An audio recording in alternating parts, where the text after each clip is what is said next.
lupa ngambil mutiara, oksigennya habis, naik, nyesel aja, nyesel karena nggak bawa satu putih. Itulah kita.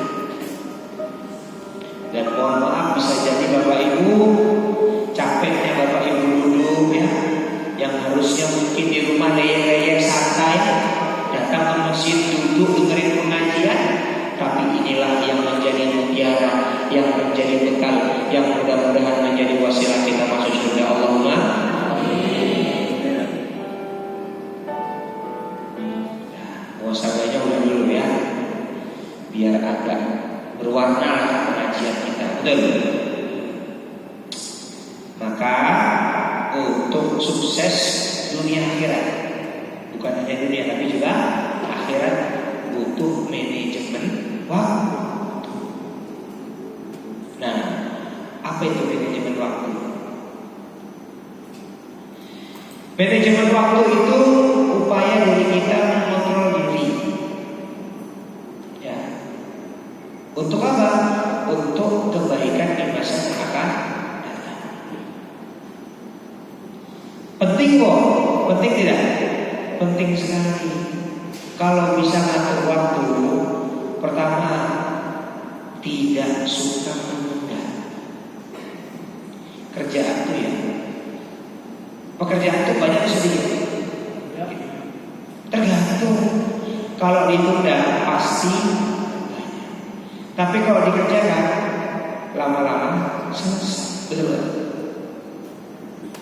Kedua, melatih diri lebih disiplin dan kerja cepat. Makanya saya tuh waktu di organisasi, kalau training organisasi itu sering bilang, berilah amanah sama orang yang sibuk. Dia udah sibuk, ngapain dikasih tugas? Justru karena dia sibuk, dia sudah biasa memilah-milih waktu. Tapi kalau dia nggak sibuk, dia punya banyak waktu, nanti aja deh. Dan misalnya mohon maaf, bulan ini setiap Senin sore saya ngisi kajian. Berarti kan sebelum Senin sore saya harus siapkan materi, gitu kan? Ini kalau saya buka, saya buka, Bapak Ibu ini mohon maaf ya, saya buka data saya. Ini kali beberapa saya ngisi pengajian di musim ini. Kita lihat pemirsa. Saya tiap isi di sini itu saya siapkan PowerPoint dan saya otak-atik, saya usahakan materinya berbeda.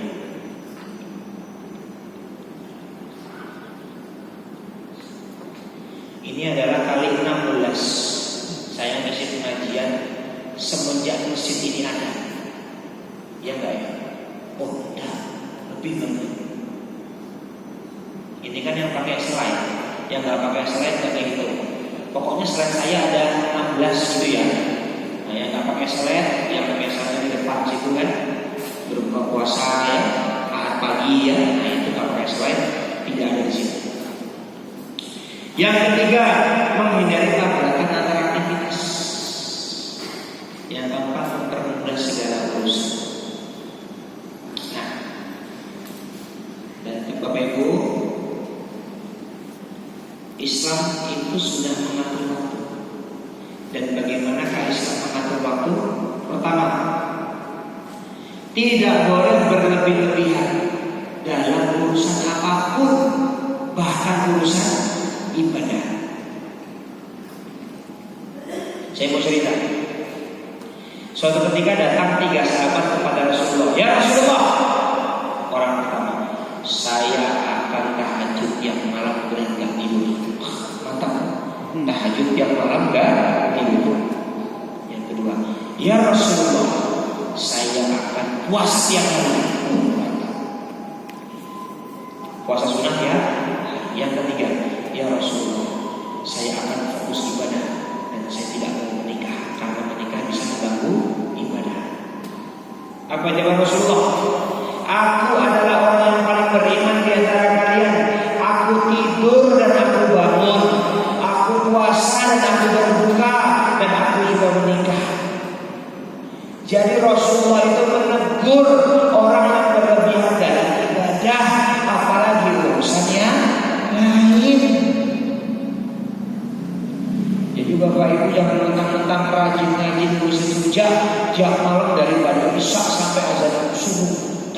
sebut aja.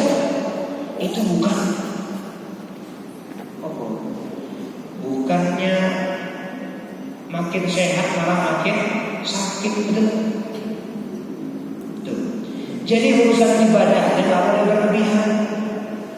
Tarawih berapa rakaat?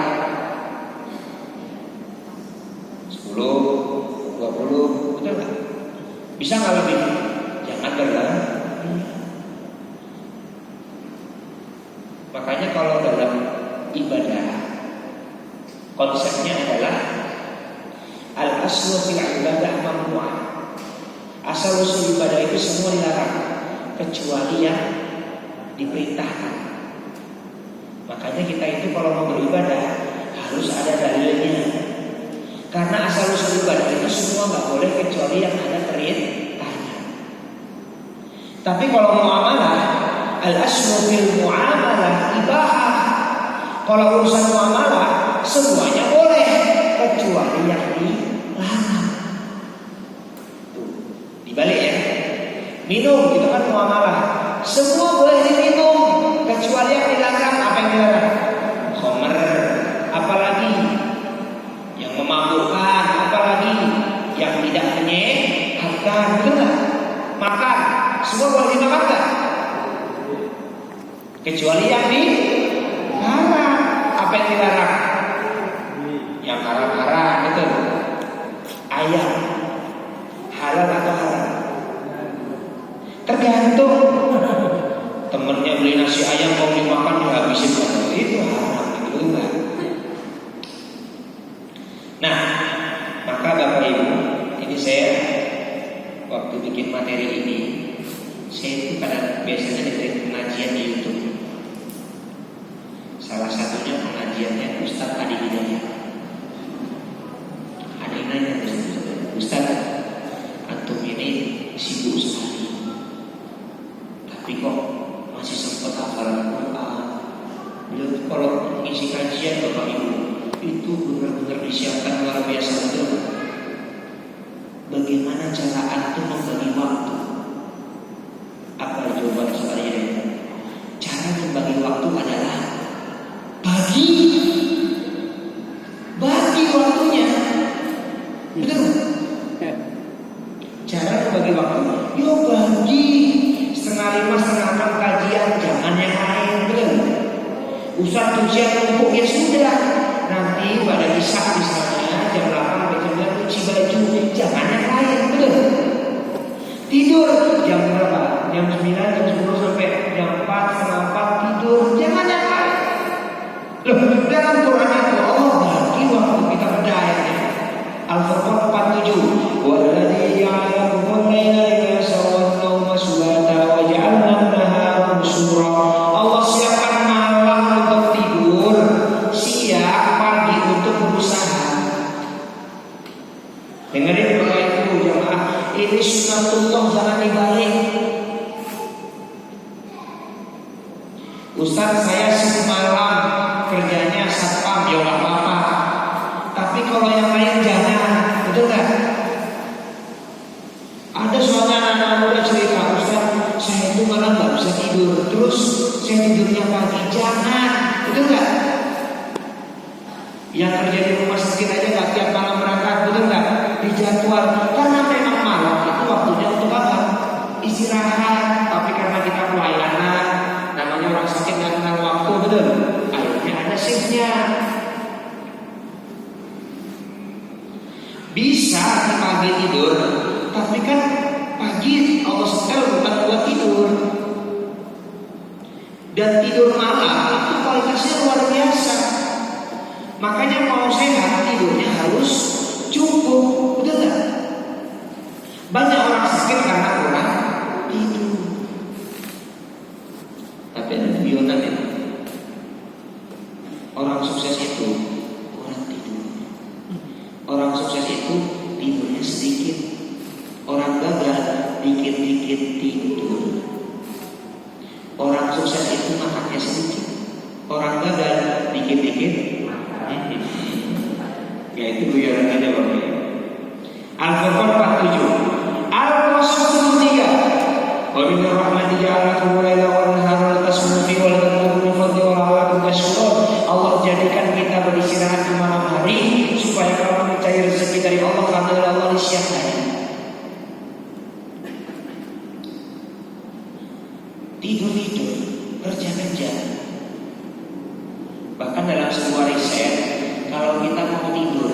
begitu buka HP gini, tidur.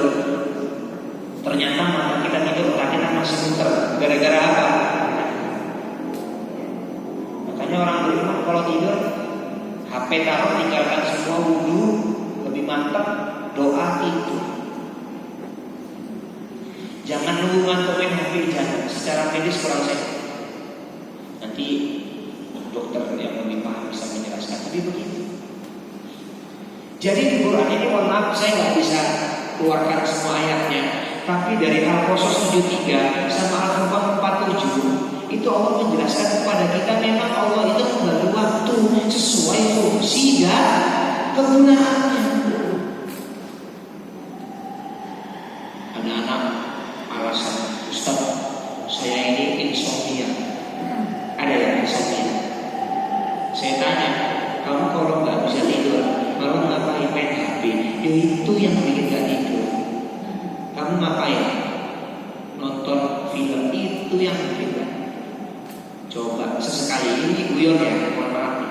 Sesekali bekerja sama setan. Maksudnya gimana?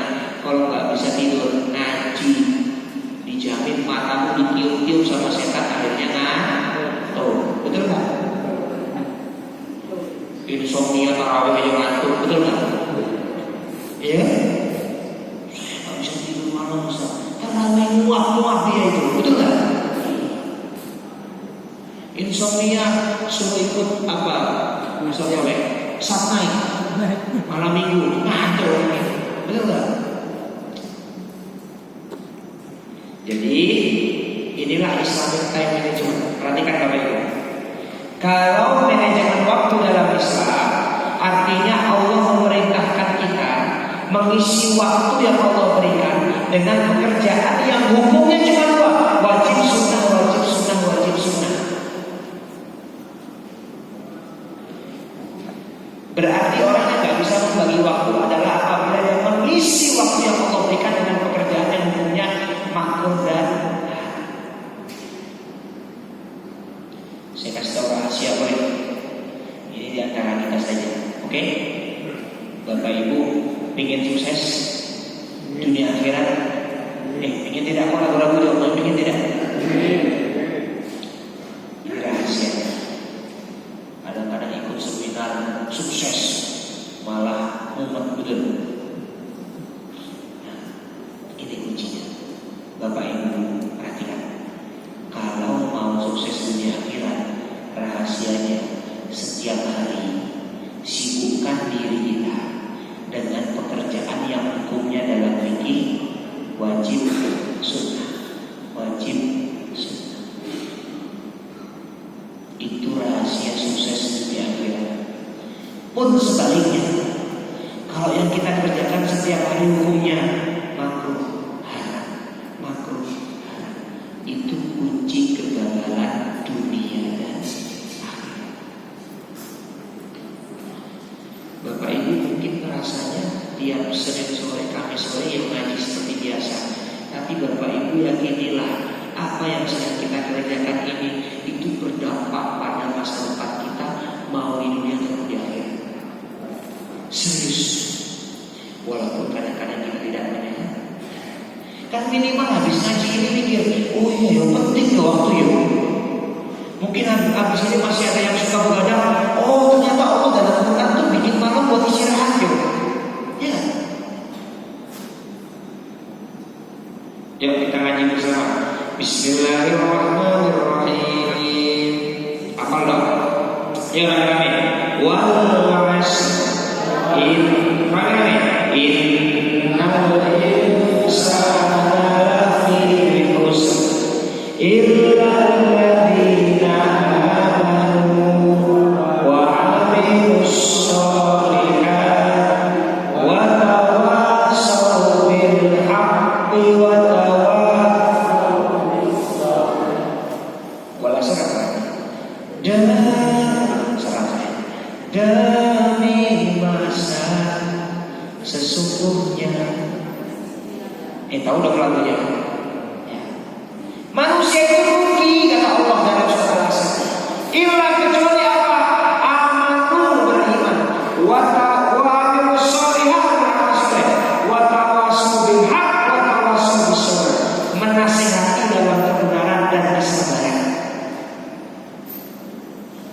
Jadi manajemen waktu menurut Al-Quran, menurut surat Al-Asr adalah semua manusia itu rugi kecuali beramal soleh, beriman kepada Allah, menasihati dalam kebenaran dan kesabaran. Dan itu saya bagi iman dan amal soleh itu amalan individu.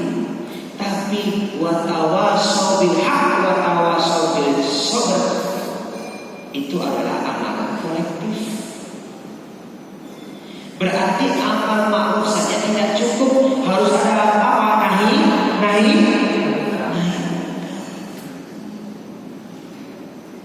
Betul tidak? Buka hadisnya kita sekarang. Apa kata Rasulullah? Min husni islamil mar'i tarkuhu ma la ya'nihi, hadis sahih riwayat Tirmidzi. Ciri tanda kebaikan keislaman seseorang adalah apa? Tarkuhu ma la ya'nihi, dia meninggalkan sesuatu yang tidak bermanfaat. Berarti apa? Dari hadis ini kita bisa mengambil kesimpulan, orang yang beriman itu yang dikerjakan pasti manfaat. Kalau yang tidak dikerjakan tidak manfaat berarti bukan tidak beriman, imannya kurang. Ya, kasihan juga kalau nggak beriman gitu. Imannya kurang. Berarti apa? Kualitas iman kita bisa dilihat dari kualitas aktivitas kita. Betul tidak? Loh, kita itu ngaji, masjidnya nyaman, ada AC-nya, ada proyektornya, ada makannya, kurang apa coba? Betul? Tapi pertanyaannya, ada nggak yang nggak berangkat ngaji padahal punya waktu luang? Banyak. Berarti yang buat berangkat ke masjid ini itu apa? Apakah makan? Anda ngaji? Anda apa? Iman. Betul nggak? Jadi mohon maaf Bapak Ibu, memang kita nggak bisa melihat iman seseorang dari covernya, tapi kita bisa melihat iman orang dari aktivitasnya. Makanya kalau ngecek orang imannya bagus atau enggak, cek aja sholatnya. Betul nggak? Kalau sama Allah aja dia taat, apalagi sama yang lain. Tapi kalau sama Allah aja nggak taat, buru-buru taat sama dia. Tuh. Berarti orang yang beriman yang dikerjakan bermanfaat, bukan yang tidak bermanfaat. Apa pekerjaan yang tidak manfaat itu? Main game ya, buka medsos. Jadi kalau Bapak Ibu yang muda, tidak muda kayaknya nggak relate ini. Ini mungkin mancing, nah ini kan ya. Dari pagi sampai sore bocah mancing. Sehebat-hebatnya laki-laki, mancingnya kalah sama ibu-ibu. Cukup 10 menit, tapi ikan yang didapatkan banyak, umpannya duit. Makanya ibu saya tuh waktu SD suka mancing, ya seneng aja. Ada full mancing 2 jam cuma dapat 5 ekor, ibu 5 menit dapat berekor-ekor di pasar. Rebahan, gosip, nongkrong, mohon maaf nih, belakang sini ada kafe, betul. Ke UM-nya, belakang UM-nya itu kafe semua, betul. Kira-kira kalau malam enggak pauwet itu kira-kira yang diobrolin apa? Saya kalau kajian pemuda itu saya sering cerita. Dulu 17 Agustus 17 tahun sebelum Indonesia merdeka, itu para pemuda itu kumpul, jog Batavia, jog Sumatera, jog Serbes, kumpul diskusi ngobrol. Akhirnya lahirlah yang namanya Sumpah Pemuda. Jadi ngobrolnya itu ngurusin bangsa, mikirin bangsa. Dan kalau para pemuda di kafe-kafe setiap malam itu ngobrolannya seperti itu, cerah dari kita Pak. Tapi sepertinya diobrolkan itu, betul. Jangan jelas ya. Nih pacaran.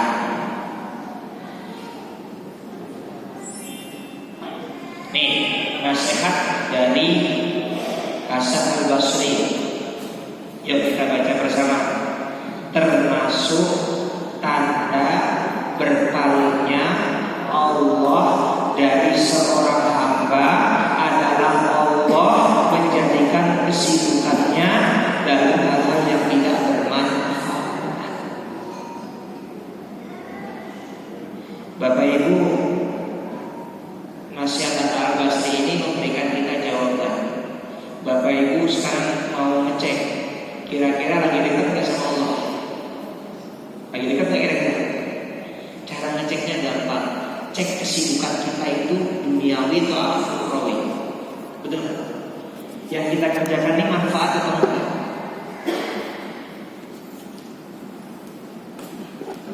Insya Allah kalau kita sedang ngaji di masjid, ini kita jauh lebih dekat dengan Allah, betul nggak? Daripada kita di masjid. Kenapa? Al-Masjid Baitullah. Masjid itu adalah rumah.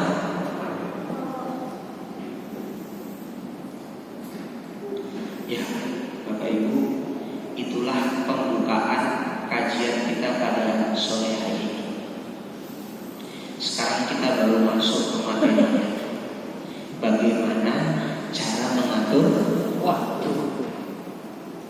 Jangan khawatir, saya buka HP, jadi insya Allah gak akan bablas. Karena saya pun juga mau ikut-ikutan manda. Caranya 3. 1. Tentukan skala prioritas. 2. Buat target hidup yang jelas. 3. Evaluasi dan perbaiki. Ini agak berat ya, karena ini materi training, tapi gak apa. Skala prioritas. Gini Bapak Ibu, pekerjaan itu kan ada hukumnya. Aktivitas itu ada hukumnya, betul kan? Wajib, sunnah, ya kan? Makruh, haram. Nah, yang wajib itu ibarat gini. Kita itu sehari dapat waktu 24 jam, betul kan? Nah, ibarat 24 jam itu bagaikan motor atau apa ini? Toples kaleng. Yang penting yang wajib itu ibarat batu. Yang sunnah itu ibarat kerikil. Yang halal itu ibarat ya pasir lah begitu. Ya, dan sebagainya. Nah, kalau kita kan semua orang padanya sama 24 jam. Kok yang dikerjakan yang nggak penting-penting dulu? Itu seperti orang memasukkan pasir dulu. Sisanya baru kerikil, baru batu. Akhirnya nggak masuk semua. Betul nggak? Nah, yang benar gimana? Yang dimasukkan yang besar-besar dulu, yang prioritas dimasukin dulu, batunya dimasukin dulu. Setelah batu masuk semua, masih ada ruang, baru masukkan kerikil. Di antara kerikil ada ruang, baru masukkan pasir. Itu namanya skala prioritas. Istilah pedesaan, ya, pedesaan ya. Ini contohnya. Ini kalau anak-anak di Unires, saya wajibkan buat seperti ini, tampil seperti ini. Penting mendesak sholat. Udah nggak ada tawar-menawar lagi bagaimana?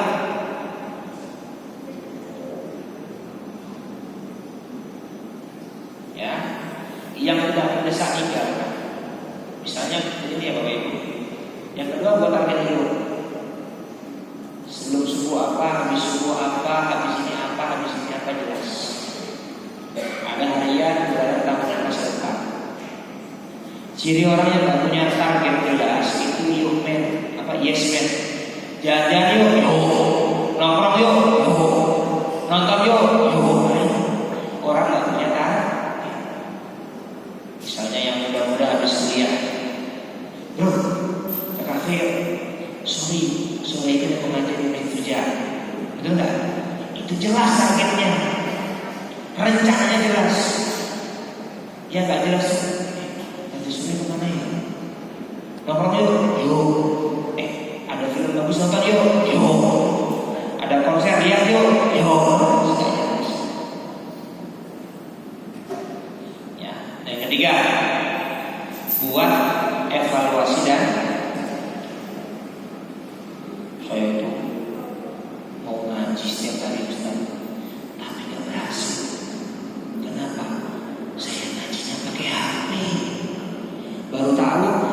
Bismillahirrahmanirrahim. Klik, dia masuk.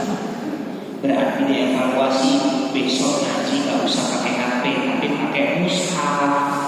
HP dimatikan. Jadi gak ngajinya? Saya kepingin setiap hari itu 1 jam nonton YouTube dengerin ceramah. Saya nyatet. Berhasil gak? Enggak. Kenapa? Baru buka YouTube pengajian, baru 5 menit saya ngantuk. Saya akhirnya buka YouTube hiburan. Ya sudah, mulai besok ngajinya jangan sama Ustaz YouTube, tapi datang ke masjid Suja ngaji. Jadi kan dievaluasi. Ya, sebagai penutup Bapak Ibu, inilah nasihat Hasan Basri. Jangan sekali-kali menunda, karena kita adalah hari ini akan besok. Karena besok masih misteri. Belum tentu besok pasti ada, tapi belum tentu kita masih ada. Kan begitu. Maka apa yang ada hari inilah yang kita usahakan sebaik itu. Bapak Ibu, kajian kita. Ibu-ibu ada pertanyaan? Tidak ada. Bapak tidak ada. Kurang lebihnya mohon maaf. Wallahu a'lam bishawab. Assalamualaikum warahmatullahi wabarakatuh. Waalaikumsalam.